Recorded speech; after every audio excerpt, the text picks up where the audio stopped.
everybody, and welcome to another episode of AniMiss. I am one of your hosts, Grayson, and this is my lovely co-host, Noelle. Well, today we are taking a far different approach to this episode than you're used to, and that we're used to. We're not watching something from 1992. We are not going back in time. We're going to talk about present day stuff. Kind of. So new. Yeah. Well, I guess new. Really new. Currently airing. Yeah, currently airing anime. So for those of you who don't know, Noelle and I might be classified as total weebs. I don't like what you're implying. It's not true. No? No. Okay, I'm alone in this boat. Of the two of us, if any of us is a weeb, it's me. The elder weeb credentials come out. Elder weeb. So we're going to talk about the stuff that we're enjoying currently, and then maybe in the future we'll let you guys know kind of what we would like to explore in terms of shows or classics that we might like. And at the end of the episode, we will also reveal to you the next show that we will be watching for our next little block. Ooh, the mystery. The mystery. So how is anime treating you this season? It's so good, Grayson. Like, shit. I feel like I haven't explored anything. We haven't had a season this good, I think, since, like, fall of 2013, when we were, like, watching, like, a One Punch Man, and I think Kill la Kill was airing that season, too. It's just, there's so many shows. It's ridiculous. And I haven't, like, how is there this many shows, and I'm watching one? What? Which one would that be? It's not even, like, worthy of probably some of the things I know you're watching. But the only thing I've been watching this season is Osomatsu-san Season 2. Because they reeled me right back in. We're in that Nimbin together. Side note, little asterisk, Nimbin is a dumpster. It's a dumpster. Apparently a very local thing. I thought it was more universal. That Grayson lied to me about. Because then I, like, tried to ask my other Canadians, and they were like, I don't know what you're talking about. And I was like, no, I'm not. Yeah, it's real. So I guess we should cover the premise of each show we talk about, huh? Yeah. Just in case. Well, let's start with one that I haven't watched. Let's go with something you've watched, and then we'll eventually get to Osomatsu-san, because I know that's one on your list. That's true. So give me a first one that I might enjoy. Okay. So I'm going to go from least to most favorite. Okay. Even though, like, the least favorite is still pretty good. Yeah. So the first one is Kino's Journey, The Beautiful World. So this is technically a remake of a show that was made in the early 2000s. And the basic concept is this girl named Kino and her talking motorcycle, which they call motorrads, named Hermes. And they travel to different countries. And by countries, the countries are more like small towns or cities that are kind of just like closed off from everything else. Okay, like Pokemon. Yeah, like Pokemon. The paint palette. The paint palette. Goldenrod. And other Lavender Pokemon. Town. Where every Pokemon is dead. Oh. I'm sorry. So, each town they visit, usually comes with a moral paradigm or, like, something like that. And Kino is very much, she's straight-faced, she's very confident about herself, and she tries not to interfere with what's going on in that town. So the first episode, she enters the new country, and it's a country where you can murder anybody, and it's perfectly legal. Oh, wow. This got dark real quick. This is not what I was expecting when you said talking motorcycle. I was picturing Pokemon. This is hecked up. All right. Sorry, it's not Pokemon. But throughout the episode, Kino notices that nobody's murdering each other. Oh, she sees that everybody has weapons at, like, behind their counters or at their sides. But nobody's using them, and they're all really nice. And like this one older gentleman offers to buy her tea and a piece of cake. Well, that so then seems nice, but if anime has taught me anything, when things look nice on the surface. So then, as the episode goes, there's this other guy who decides to become a citizen of the country, who is joining because he wants to murder somebody. So then he approaches Kino and's like, okay, give me all your stuff. Give me your bike, and I'm going to kill you. And Kino's like, nope, not happening. So then, like, all the citizens go inside. The old man stands up, and he's like, you really don't want to do that, young man. He's like, why not? You know, murder's legal here, whatever. And so then the guy starts shooting at Kino, and then all the residents start shooting back at him. So there's just like a police state. Yeah. So they're like, yes, murder is allowed here, but we take care of our own, and we take care of people who have done nothing wrong. So that's kind of like what each little episode is about. They're not really linear at all. Like there's they're very episodic. Yeah. So there's some things that carry over from episode to episode, but not too much. Cool. Yeah. No, it's honestly super intriguing. I'm sorry. It sounded really sarcastic. But I mean... That's super interesting. That sounds interesting. No, but it's one I haven't even heard of, so... It's something... I think my one problem with it is more than 50% of the show doesn't even focus on Kino. Which is like, she's the title character. Why are you going around with these other characters? I mean, Naruto is pretty successful in doing that. Yeah, that show could have been called Sasuke. What was your second least favorite, but also still really good? So the next show is called Konohana Kitan. So this one is about... So it's a version of the world where, like, the supernatural is, like, pretty accepted, and it's more of a feudal Japan thing. Okay. So you'll see people with fox ears hanging about, or talking cats walking around on two legs or whatever. So this young fox girl named Yuzu, who was raised by a human nun, is taken to a hot spring hotel called Konohanate. And there she'll become, like, a servant with a bunch of the other fox girls.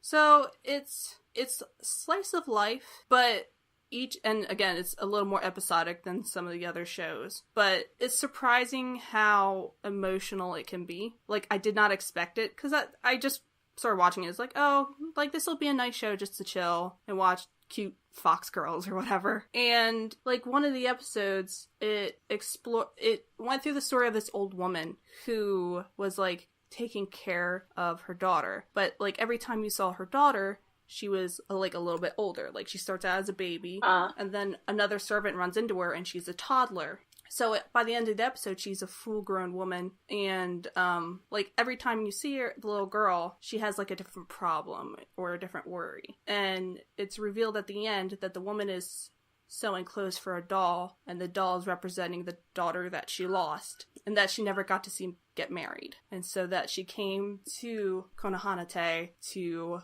fulfill that promise to her daughter, and that at the end, she did get to see her daughter in a wedding kimono, and that she finally passed on. I was like, oh.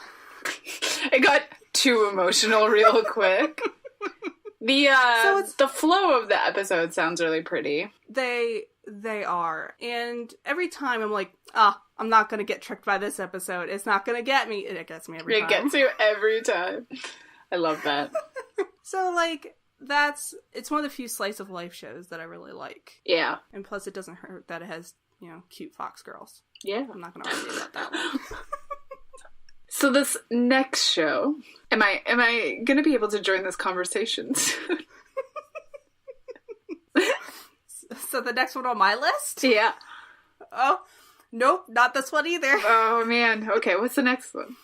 Okay, so the next one is Blood Blockade Battlefront and Beyond. All right, I can join the conversation on this one because I've been meaning to watch the show, and I know this is season 2, right? Right, yes. So I really want to get into the show. I've actually heard of this show. It's It's so good, dude. Like, I came into it last year after it had been done airing for, I think, a year. And so the basic premise of season 1, the main character's name is Leonardo Watch. And he had come to New York City with his sister just to go sightseeing.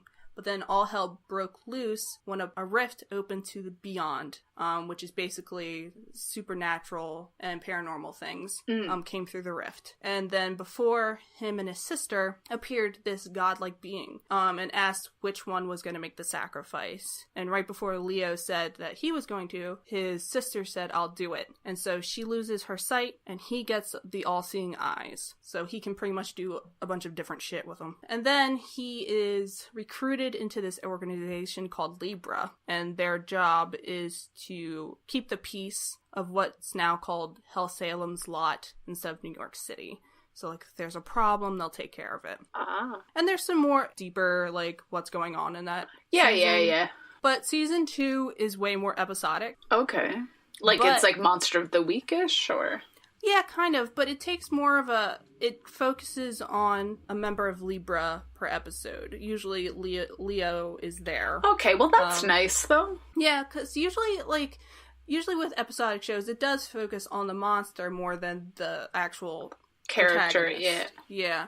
So, but with this, it's, like, you get to learn more about each character, because you learned a little bit in the first season, but this one is... You learn a lot more. Oh, that's cool, though. I would like that. Yeah. And it catches the vibe of New York City really well, which I think is hard to do, especially for a Japanese production.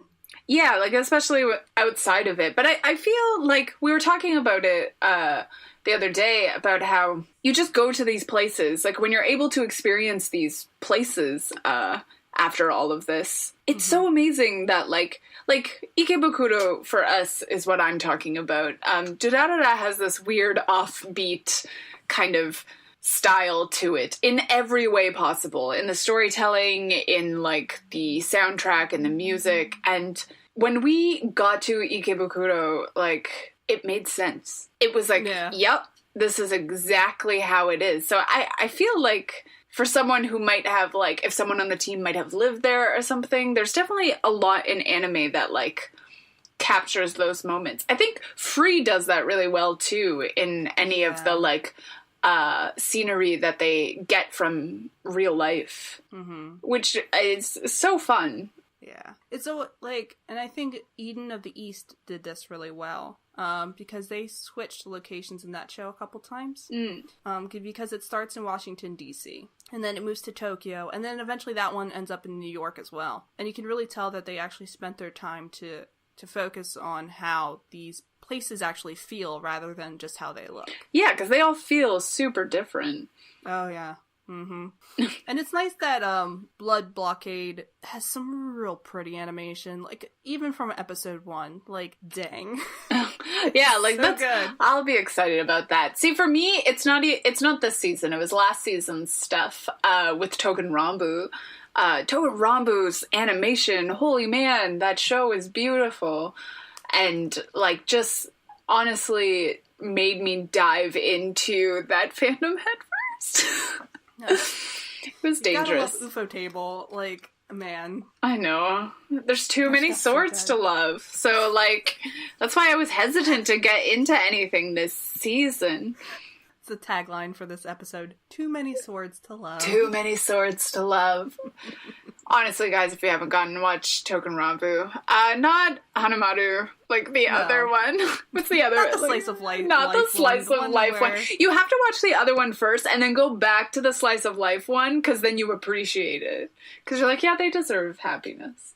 Yeah, because I haven't seen the latest Token Rambu. I saw the first episode, and then I was like, maybe later. But I did start with the slice of life one, and they just throw so many characters at you. So many swords. And, like, I don't... It's not a good jumping off point for people who aren't already into the series. So if you don't play the game, you won't enjoy Hanamaru first. Right. I think a lot of people who already play the game and watched Hanamaru first were, like, really excited to get that. But for anyone who's new to the series, like, go watch the other one first and then come back. because you won't get into it. Because I didn't. That's what happened.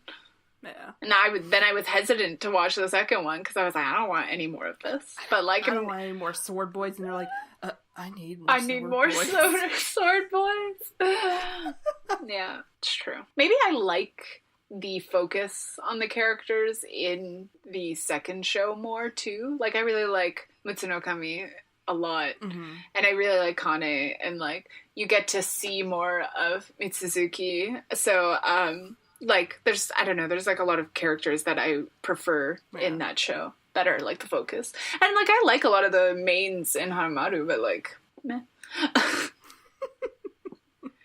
All right, we are on your fourth show? Yeah, I don't remember what it's called in Japanese because it is different, but on Crunchyroll it's called Recovery of an MMO Junkie. Yes, everyone's been talking about this, and I've really meant to also get into this show. It's so cute. I love it. So I mean, I think the title can let us into the world a little bit. So I think the title's a little misleading. Oh, really? So it starts with a woman named Morioka. Oh shit, I don't remember her last name, but it sounds very similar to her first name. Okay. Morioka Momoko, something, I don't know. And she just comes into her apartment, she kicks off her heels, throws some flowers in the trash, and crashes at her computer. She has just quit her full-time job to become a NEET. Sounds like me right now. Yeah. So she throws all that out, gets on her computer, she's like, I'm gonna start playing that MMO I used to play. It was really fun. Only to find out that that MMO has closed down and is no longer available. She's like, man, this sucks. So she decides to pick a new MMO. And like, she's designing her character and she's like, I'm gonna pick a dude character because I want to be cool. And so she makes her character and names him Hayashi. And she starts playing the game and she sucks. Like, so bad. So eventually another player comes up behind him, or her, I'm gonna say him, and is like, do you need help? And he's like, no, I got this. And she's like, no, dude, you need help. I'm a healer. Let's get you leveled up, and then we'll come back. And so she introduces herself as Lily. And so then Hayashi and Lily start playing together, and they end up becoming best friends, and she offers to have him join her guild, and he makes even more friends. And Morioka's just, like, having a time. So I have a question. So good. Yeah. So, do we live in two worlds in this show? Like, do we live in the real world and then we play in the fake world? Yeah, so it's not one of those as intense as, like, oh, we're transported into a game, blah, blah, blah. It's good at making you realize it is a game. It is a game, so it's not like Sword Art Online or something? No, it is not Sword Art Online. Okay. Like, there's a point where a character is idle for a long period of time, and when they come back, they look around themselves, they're like, why are all these plates of food around me? And the other character's like, well, we were bored, and so we just wanted to fuck with you. Morioka is like, starts kind of to have feelings for Lily, the character, and she's like, oh, I wonder what it would be to, like, meet her player, or whatever. And it turns out that the player for Lily is a man named Sakurai, and that he lives really close to her. And they've met once before. He accidentally elbowed her in the face. Oh, very anime. When turning a corner. The most anime I've ever heard. Yes. So the bulk of the show is Morioka becoming more comfortable throughout the show, and Sakurai trying to figure out who Hayashi is, and he eventually does, and that's like really early in the show, and yeah, and a lot. I like it because I really like the guild, and I feel like this show kind of focuses probably on characters a lot. Whereas, like, the guild did, but the guild, like, no one ever grew. Do you know what I mean? Like, except for Felicia Day's character by the end. But, yeah, I definitely feel like I would enjoy this. It's just really nice that it is based on not based on a real video game, but the main premise of the show is around a video game. But it's not like, oh, we're stuck in this video game, how are we gonna get out? That's been really prevalent overplayed. the past couple years. Like, I don't care if you're stuck in this world and all you have is a cell phone, or you're stuck in this world and you're the best player around. Like, I don't give a shit. See, the only other show I think that did an interesting take on that, because I guess they weren't stuck in a video game though, was Gate. Oh yeah, that's another one. But they weren't. I mean, he was transported to another world. To another world that was very similar to just like a Japanese yes RPG. Yes. Yeah. But like I enjoyed that.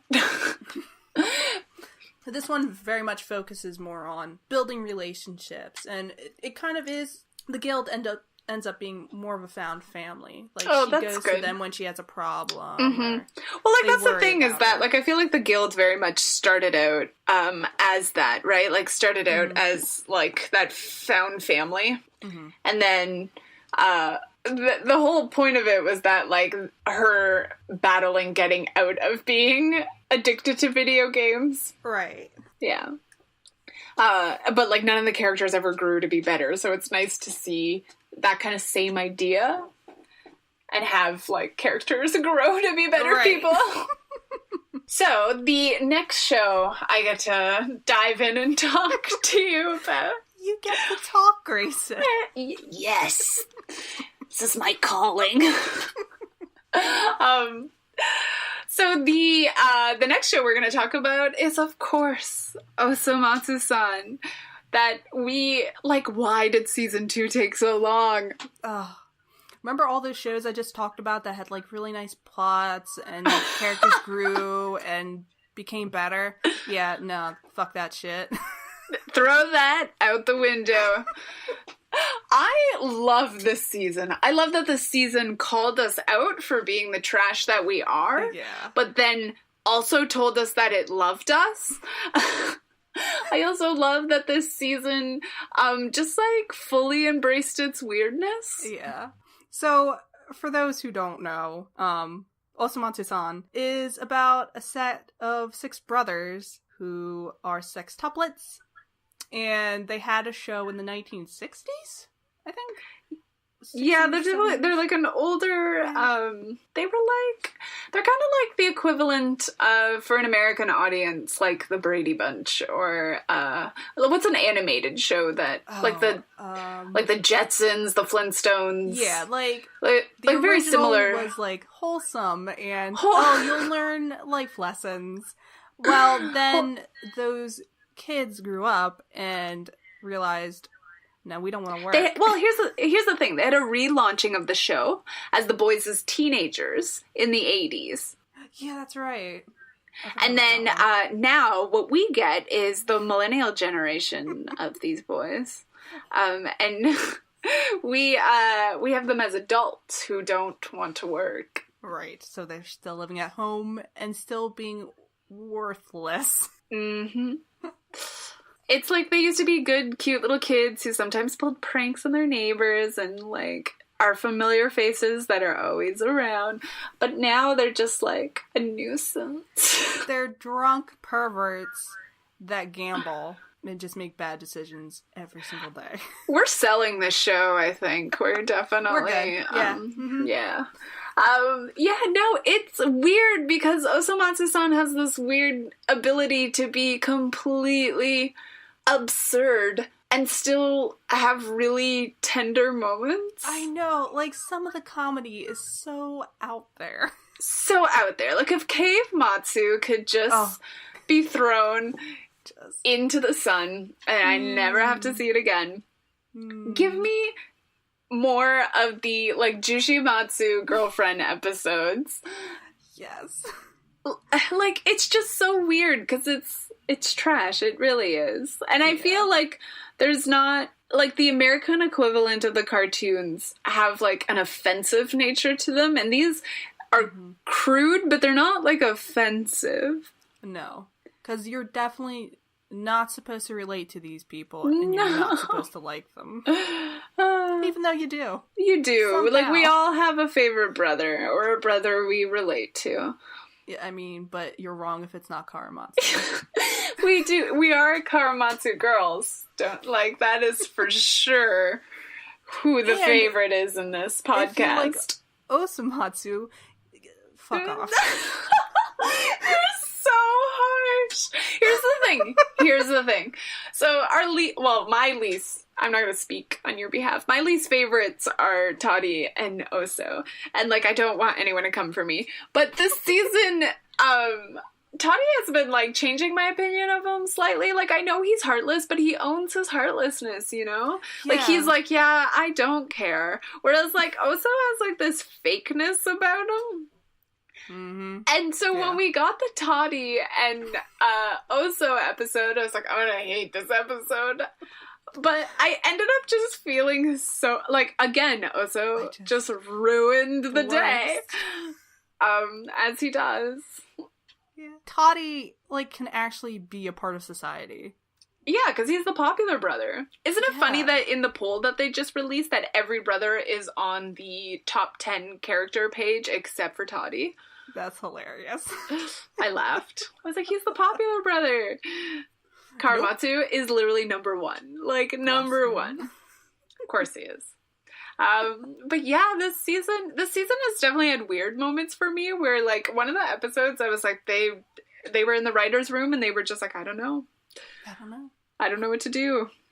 What should we do? I don't know, let's put Kara in a Speedo and make him yell summer for 30 minutes. And, like, why do I love this show? I couldn't tell you. God. Like, there's just something so charming about it. Or the episode, or the bit, where Dayon uses Decapon's machine to combine two things. That got so weird so fast that it kept going. Yeah, like, and, like, that's the thing is that, like, you think it's already weird. Like, you're like, this is at an absurd level. And then it just gets weirder and weirder. I don't know. I'm telling you. Anyway, all that to say, you guys should definitely check out osomatsu-san. It is a trip. It is a gift. It will change your life and make you bad people with us and make you just laugh, but also simultaneously cry because you're questioning your life choices because you're emotional about 6 neats. I thought I had better taste than this. Same. Like, I thought the men I chose were good people. Then Karamatsu came along.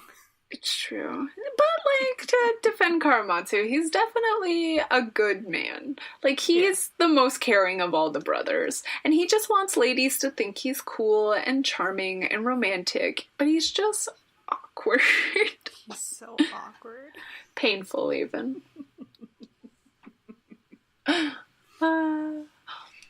What is the last show? My last show is The Ancient Magus Bride. Which I really, really, really, really want to watch, and I just haven't gotten around to it, but I will, I swear. I've just been so busy. Disappointed with you. It looks beautiful. Oh, holy shit. So, basic premise. There is a 3-episode OVA that was released sometime this summer in movie theaters, but then it's on Crunchyroll. Okay. And it helps explain Chisei's background. Okay. So Chisei is a girl. She is 15, and she has just sold herself into slavery because she just tried to commit suicide. She didn't want to live anymore. Because all of her life people have never cared, and she kept seeing these things that nobody believed that she could see. So she's like, all right, I'm done. And so a man approached her. He's like, well, why don't you put yourself to good use? Give meaning to your life. So she puts herself up for auction. And, like, of course she's not expecting anything. She just thinks she's a normal girl who can, like, see shit. But then she starts hearing bids. And then the doors open, and a man in a cloak and a cloth over his face offers £5 million. And, of course, he wins. And so then they take her and him to a back room. He reveals his face, and he has the face of a cow skull. He introduces himself as Elias Ainsworth, and the fact that he is a mage, one of a dying breed, and then informs her that she is a Slaybeggy. So then he goes on to explain that Slaybeggies are one of the rarest magical beings of all time. I thought you were gonna... You're a wizard, Harry. You're a wizard. So So he explains that they have all this magical power stored up inside them, and that normally they can't see magical things outside themselves, but Chisei is the rarity. So she's like the rarest of the rare. And so he takes her home to the outskirts of London and explains that she's to hold her head high, that yes, he bought her, but she is to be his apprentice, that she will become a mage herself. Then she gets into some trouble with some fairies.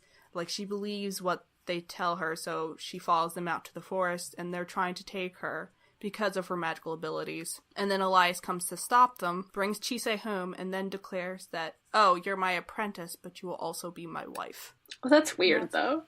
Yeah, I mean, so explaining like that really doesn't do it justice, because you can tell that Elias, because he's not human, and so it's almost as if he doesn't really understand the full concept of a bride.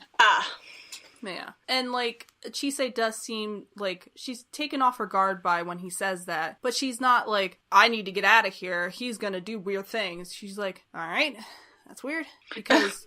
but I guess, like, I mean, her life was nothing better than this, so... Yeah, and he's the first person to show her any sort of kindness. Like, he gave her a room of her own clothes. He's going to teach her something to make herself something worthwhile. And so then it goes on for the rest of the show, where she's discovering more about the world and more about Elias and what she is to become. Yeah, like, I saw that, like, the art just looks beautiful, so it's something that I definitely want to check out. Because it's being produced by Studio Wit, who did Attack on Titan. So they know what they're doing. But we're gonna wait forever for it, is what you're telling me. No, I think, if I remember correctly, this is supposed to go on for at least 2 cours. Okay. So that's 2 seasons of 13 episodes apiece. Nice. And I think they're going back to back. Okay. Well, that's great for everyone that's excited. And I definitely, it's one of the shows that I wanted to get into this season. Yeah. And it's also nice because the magic in it seems super believable. Oh, that's like, good. It's a thing that could happen. Like, it has a very similar feel as far as the magic to, like, Harry Potter. Okay. Except, like, I mean, nobody uses wands or anything. Yeah, but it's so integrated into, like... the society. The actual world. Yeah. Yeah. Mm-hmm. I thought you were gonna say, like, it was just, like that time my mother told people I was telepathic. Are you not? I mean... Man, I wish. Like, I waited so long for, like, Charles Xavier to come to my house and just tell me that I was going to a school for gifted children. That never happened. I thought Penny was your familiar. Oh, man, how cool would that be? I mean, she pretty much is. She follows me everywhere I go. She's at the door right now, like, crying.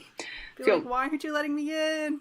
But, like, it's just because I can't move. Like, she'll come in in a second. But, yeah, that's definitely something I'd like to check out.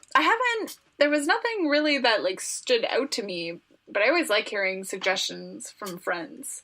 So on that note, if you guys have any suggestions for new or old anime that you guys want to suggest to us, like, we're always ready for something to destroy our lives. Yeah. Like, Nozel and I, like, I love that I call you Nozel. I have a bad habit of doing that. I'll answer to anything. I know, but I do it with everyone. Like, Yuka. Like, I'm like, I am in your presence. I don't need to be calling you this.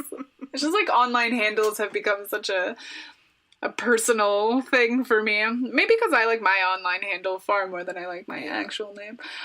It's okay. I went to the post office today to ship something to Jillian, and the package said Shark Baroness, and the post office lady looked at me weird. I'm like, oh yeah. No, I've definitely accepted and given mail under Grayson, which is kind of weird. Like, I think last year I sent out mail as Grayson. Should I ever need to pick it up, they might not let me. But yeah, so we are, Noelle and I, our background, if you watched our first episode, kind of came when we decided to start swapping shows that we both really cared about. Noelle was lucky in that she got Haikyuu. I was unlucky in that I got Wolf's Rain. But I think both... emotionally hurt each other in very different ways. Yeah. So we're always open to suggestions. Just no more dying wolves, please. Yeah, please, can you protect the wolf boys? However, if there is painful death scenes, we're okay. We'll be okay. Yeah, we'll be okay. We'll just cry because, like, we also cried during Kids on the Slope, so, you know, there's no... Yeah.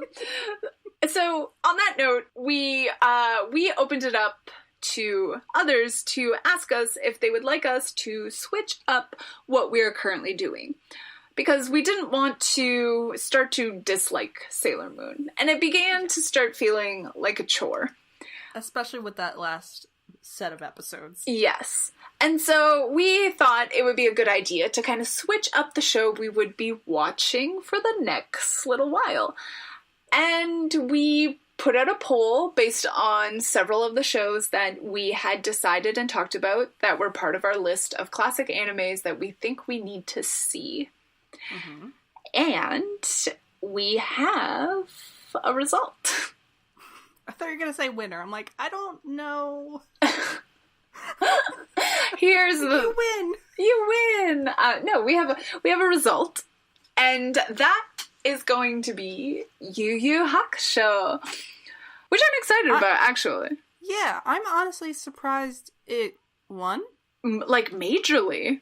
Yeah, because I thought for sure it'd be Cowboy Bebop. I thought Cowboy Bebop would win too. But those were the two I wanted to watch anyway. Mm-hmm. Yeah, it was one of the two. Like, those were... The third was... Yeah, the third was Gundam Wing. I'm like, what was the third one? I think wasn't there 4? The fourth option was more Sailor Moon. Okay, the fourth option was more Sailor Moon, which didn't really have a whole lot of votes. That's probably why I forgot about it. So I definitely thought it would be Bebop because it's such a classic. Yeah. Especially in the Western world. But I feel like Yu Yu Hakusho won out because it's having an anniversary soon. Oh, that's right. I forgot about that. And I know a lot of my friends are really into it, so I'm pretty excited to start watching it. And I think they'll be excited that I'm finally diving into their world. The only thing I know about Yu Yu Hakusho is that there's a weird dude that screams Urameshi all the time. I've seen what they look like. I know what the main 4 look like. There's some main 4. All I know is that we almost didn't go up Skytree because we found Yu Yu Hakusho merch. I mean, that's a good reason not to do it. But that's where I found all that Karamatsu merch. It was dangerous. Okay, no, that was a good reason to do it, then I retract my sarcasm. But we made it. We went up Skytree, we bought a lot of merch that we shouldn't have.